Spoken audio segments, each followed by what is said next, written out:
கொஞ்ச நேரம் அமைதியாயிரு. வெயிட் பண்ணி பார்த்துட்டு போயிடுவோம். முடியலப்பா, தாங்கவே முடியல. கிளம்பலாம் வாங்க. டேய் கொஞ்ச நேரம் சும்மா இருடா. என் அனுபவத்துல சொல்றேன். நாம காத்திருக்கிறோம் இல்ல, அதுக்கு ஒரு மதிப்பு இருக்குடா. நீ வேணா பாரு, நாம பெரிய லெவலுக்கு போறோம். பெரிய மனுஷன் நானே காத்துட்டு இருக்கிறேன். நீ எதுக்கு குதிக்கிற? வாய் முடிட்டு சும்மா இருற.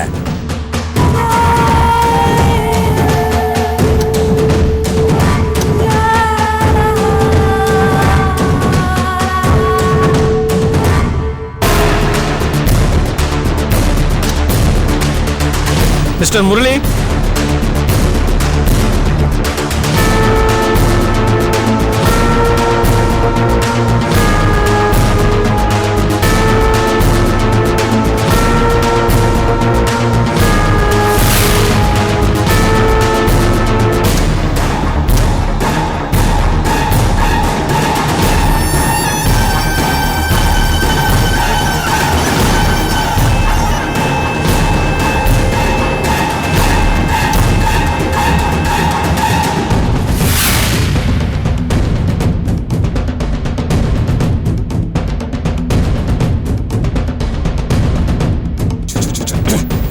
அரசே என்னாச்சுன்னு கேட்றான்.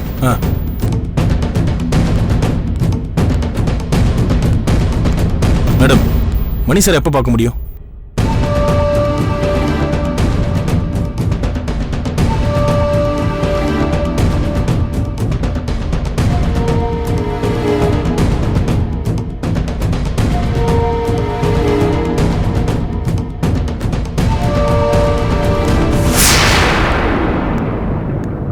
அண்ணா, மணி சார் கிளம்பிட்டாராம்.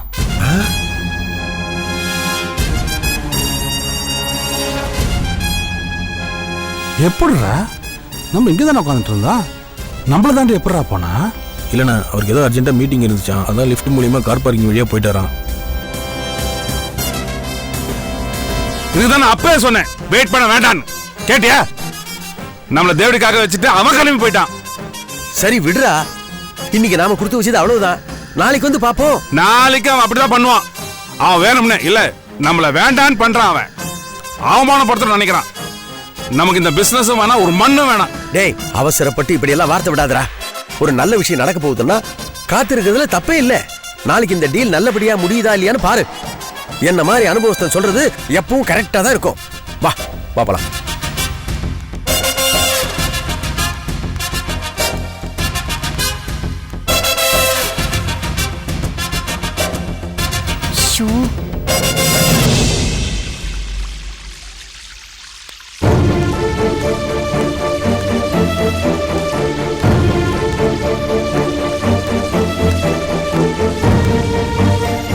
ஆண்டி, வாமா. என்னம்மா பெட்டியோட வந்திருக்க? எதுக்கு பெட்டின்னு?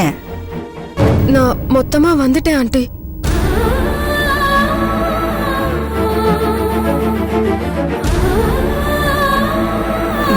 என்னம்மா சொல்ற நீ? நான் வீட்டை விட்டு மொத்தமாவே வந்துட்டேன் ஆண்டி.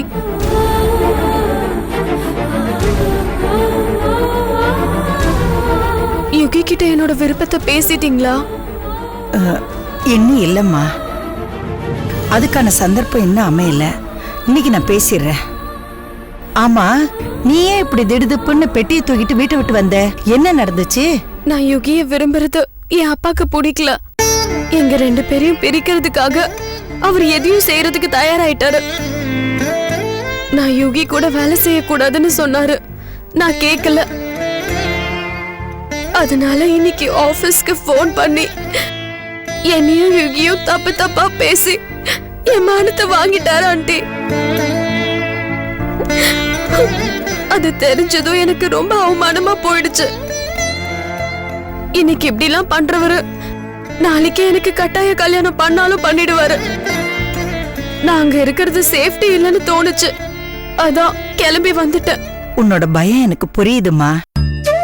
ஆனால் நீ செஞ்சது தப்பு. இதெல்லாம் நீ யுகி மேல வச்சிருக்கிற பிரியத்தினாலதான் எனக்கு புரியுது. எங்க யுகிய கல்யாணம் பண்ணிக்க முடியாம போயிடுமோன்னு பயந்து உன்னை பெத்தவங்கள தூக்கி போட்டுட்டு வந்திருக்க. இதுல இருந்து நீ என் புள்ள மேல எவ்வளவு பிரியம் வச்சிருக்கேன்னு என்னால புரிஞ்சுக்க முடியுதுமா. ஆனாலும் நீ செஞ்சது சரின்னு என்னால ஏத்துக்க முடியலம்மா. நீ எங்களை நம்புறதெல்லாம் சரிதாம்மா.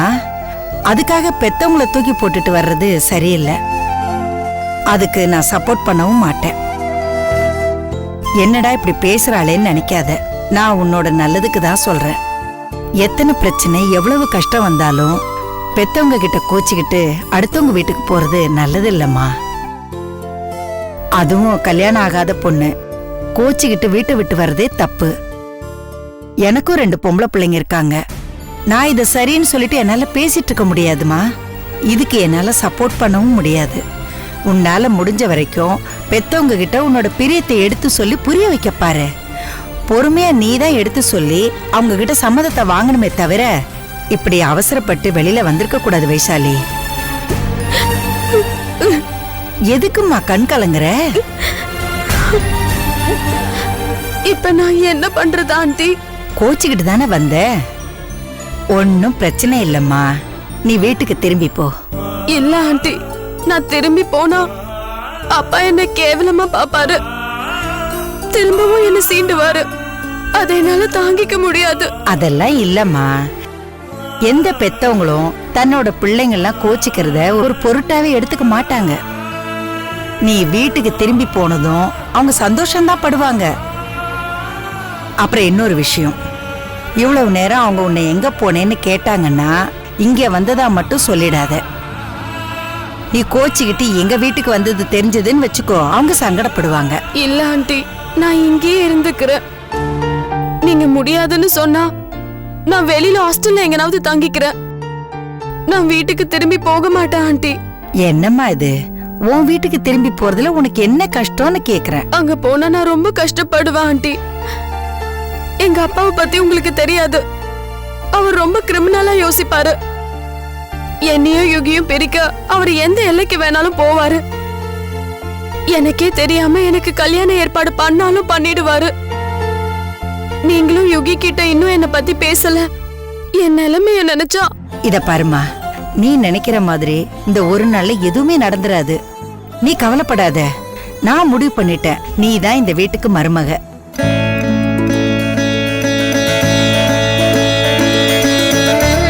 நீ கவலைப்படாத. நான் முடிவு பண்ணிட்டேன், நீ தான் இந்த வீட்டுக்கு மருமக. உண்மையாவா சொல்றீங்க? ஆமாம்மா. நான் இன்னைக்கே இத பத்தி யுகி கிட்ட பேசிடுறேன். நான் சொன்ன என் பிள்ளை தட்டவே மாட்டான். கண்டிப்பா அவன் உன்னை கல்யாணம் பண்ணிக்கிறதுக்கு ஒத்துக்குவான். யுகி கிட்ட சம்மதம் வாங்கிட்டு உங்க வீட்டுக்கு வந்து முறைப்படி உங்க அம்மா கிட்ட நான் பொண்ணு கேக்குறேன். நிஜமாவா? ஆமாம்மா. நீ வீட்டுக்கு போய் உங்க அப்பா அம்மா கிட்ட பேசி அவங்களுக்கு எப்ப வசதிங்கிறத மட்டும் கேட்டு என்கிட்ட சொல்லு. அன்னைக்கே நான் வந்து முறைப்படி பேசுறேன். கண்டிப்பா வருவீங்கல்ல? என்ன நம்புமா. இன்னைக்கு ஒரு நாள் மட்டும் பொறுத்துக்கோ. உனக்கு நான் இருக்கேன். உன்னை இந்த வீட்டுக்கு மருமகளா கொண்டு வர வேண்டியது என்னோட பொறுப்பு. ரொம்ப தேங்க்ஸ் ஆண்டி. எதையும் மனசுல போட்டு குழப்பிக்காத. தைரியமா வீட்டுக்கு போ. மத்ததெல்லாம் நான் பாத்துக்கிறேன். என்ன? சரிங்க ஆண்டி, நான் கிளம்புறேன். வாமா, காபி குடிச்சிட்டு போலாம். இல்ல, நான் வீட்டுக்கு போய் அம்மா கிட்ட பேசணும். அப்பதான் எனக்கு நிம்மதி. பத்திரமா பார்த்து போயிட்டு வா. என்ன? ம்.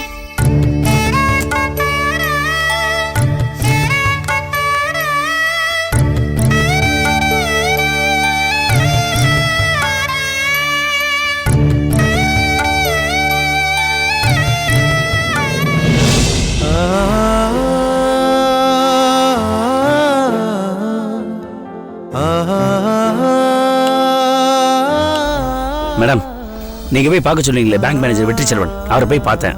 Very nice gentleman. லோன் விஷயத்துல ரொம்ப அழகா கைட் பண்ணாரு.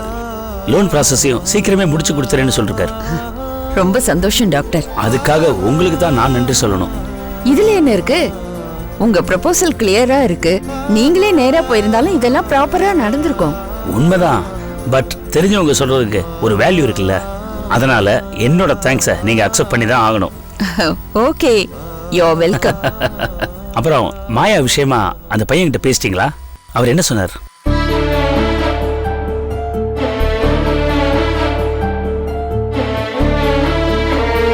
நீங்க சொல்லிட்டு போனதும் எப்படியும் பேசிடலாம்னு நினைச்சேன்.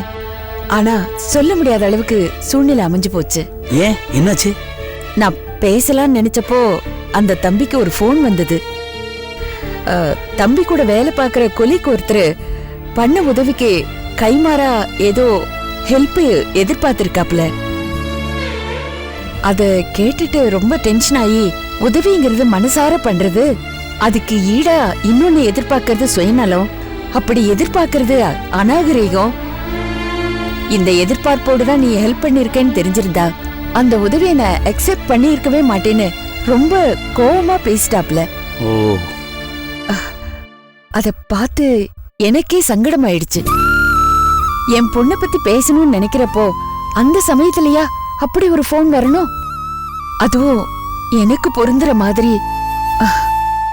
யுகி அப்படி டென்ஷன் ஆனதும் கல்யாணத்தை பத்தி எனக்கு பேச முடியல டாக்டர். கஷ்டம்தாங்க. ஆனா நமக்கு ஒரு நல்லது நடக்கணும்னா நம்ம இறங்கி வந்து பேசித்தானே ஆகணும். அதுவும் இல்லாம நீங்க உதவிக்கு உதவின்னு டிமாண்ட் ஒண்ணும் பண்ணலையே.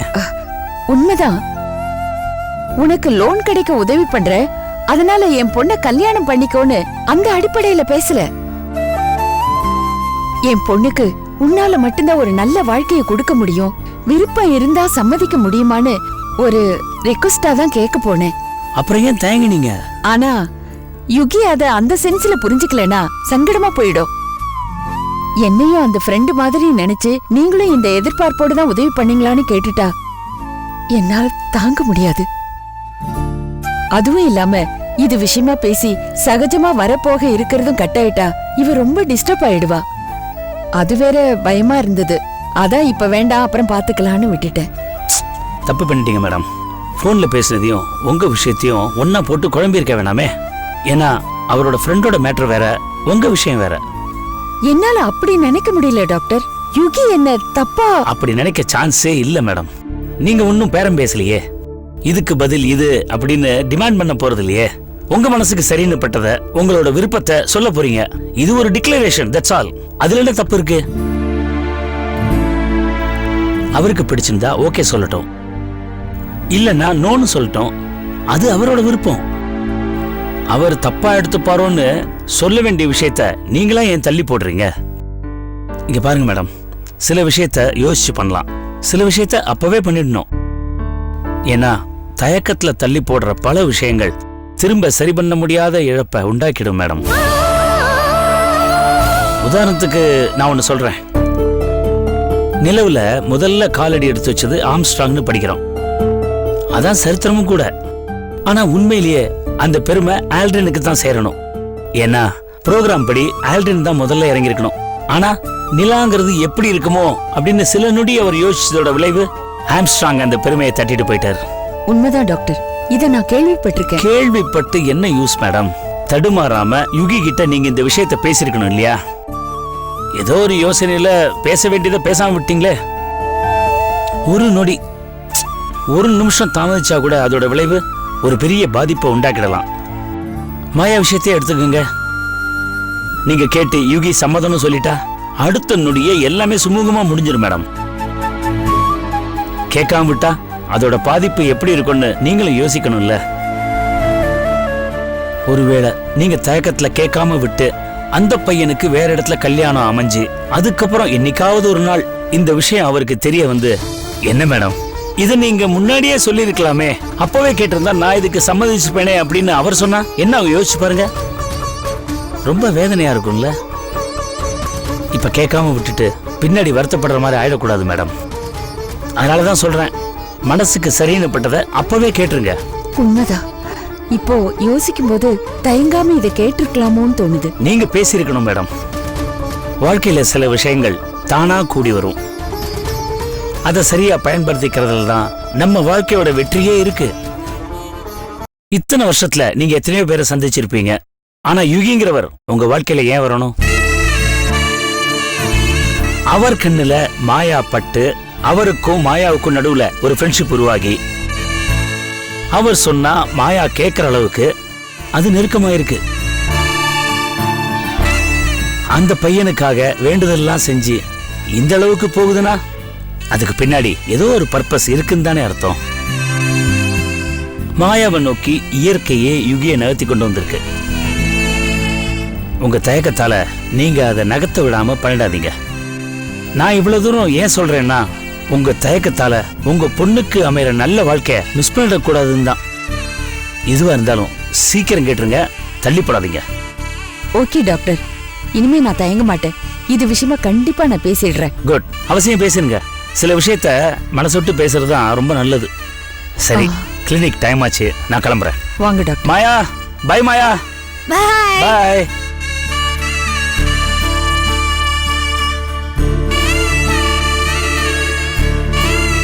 மலர், டாக்டர் சொல்ற மாதிரி நான் தான் தப்பு பண்ணிட்டனோ?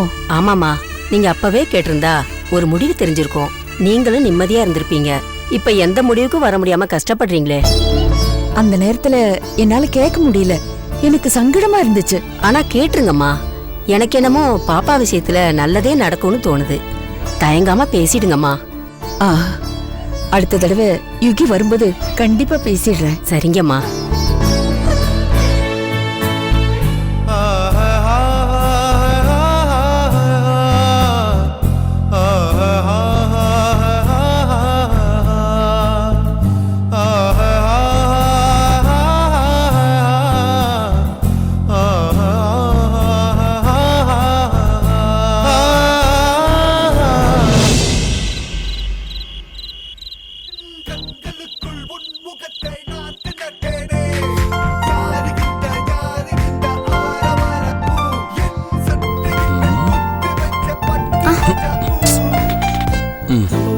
அண்ணா, நல்ல ப்ரோக்ராம் தானே போயிட்டு இருக்கு, ஏன் இப்ப மாத்துன?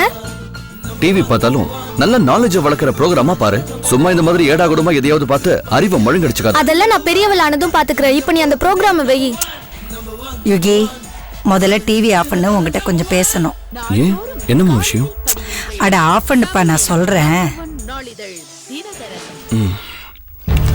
என்னம்மா? எல்லாம் உன் கல்யாண விஷயம்தான். மறுபடியுமா? நீங்க வேற போங்கம்மா. வைஷுவை பத்தி நீ என்னப்பா நினைக்கிற?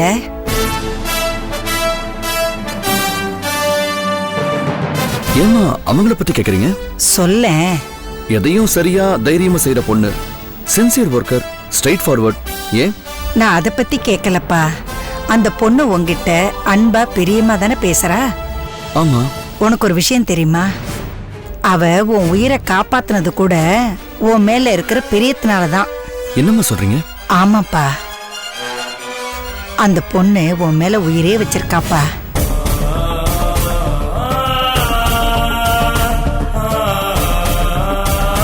அதனாலதான் எதை பத்தியுமே கவலைப்படாம தான் மூச்சை கொடுத்து உன் உயிரை காப்பாத்திருக்கா.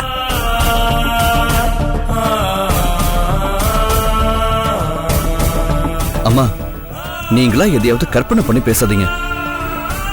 என் உயிரை காப்பாத்துனதால அவங்க மேல எனக்கு பெரிய மதிப்பும் மரியாதையும் இருக்கு. ஆனா அதை வச்சுக்கிட்டு அவங்க என்ன விரும்புறாங்கன்னு சொல்றதெல்லாம் இட்ஸ் டூ மச்மா. இல்லப்பா, அவளே என்கிட்ட நேரடியா அவ விருப்பத்தை சொன்னா. எனக்கும் யுகிக்கும் கல்யாணம் பண்ணி வைங்கன்னு என்கிட்டயே கேட்டாப்பா.